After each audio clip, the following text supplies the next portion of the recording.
Skandal Cikgu Seremban, pendidik dituduh cabul pelajar sendiri. Guru wanita 42 tahun, berstatus isteri, didakwa atas pertuduhan amang seksual fizikal dan grooming. Mangsa hanyalah remaja lelaki berusia 14 tahun, membangkitkan isu kritikal mengenai keselamatan pelajar di sekolah. Adakah masyarakat kita terlalu memandang ringan jenayah seksual jika pemangsanya adalah seorang wanita?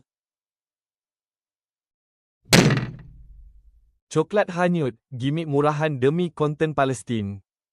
Aktivis 26 tahun dalam misi flotila membuang kotak coklat ke laut terbuka kononnya agar ia hanyut kepada kanak-kanak Gaza. Tindakan tidak logik dan mencemarkan laut ini mengundang kecaman ribuan netizen, memaksanya membuat permohonan maaf terbuka. Adakah derita mangsa perang kini sekadar konten murah untuk meraih perhatian di media sosial? Perangkap RM30, bahaya senyap beli sekarang, bayar kemudian. Fakta kes, ketagihan aplikasi Buy Now Pay Later, BNPL, untuk perbelanjaan harian kini menjadi jerat hutang terbesar anak muda bawah 30 tahun. Ilusi kemampuan bermula dengan pembelian sekecil RM30, namun membiak menjadi bebanan komitmen tersembunyi mencecah RM1,200 sebulan. Perlukah pihak berkuasa segera campur tangan mengawal aplikasi ini sebelum krisis hutang belia merebak menjadi barah ekonomi? Lubang maut 12 meter, detik cemas longkang pejalan kaki runtuh. Lelaki 32 tahun nyaris maut apabila penutup longkang konkrit yang dipijaknya di air keruh tiba-tiba runtuh.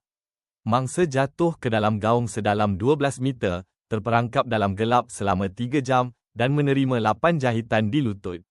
Berjalan di kaki 5 pun boleh membuatkan anda tertanam hidup-hidup. Siapa yang harus bertanggungjawab atas kecuaian ini? Isu Tony Pua, siasatan polis terhadap hantaran rukun negara. Bekas ahli parlimen Tony Pua kini disiasat polis susulan hantaran Facebooknya yang menyentuh rukun negara dan institusi raja berperlembagaan. Susulan 28 laporan polis di seluruh negara, kes disiasat di bawah Seksyen 505B. Kanun Keseksaan dan Seksyen 233 Akta Komunikasi. Bagaimanakah kita menyeimbangkan kebebasan bersuara tanpa melanggar undang-undang yang melibatkan institusi kedaulatan negara?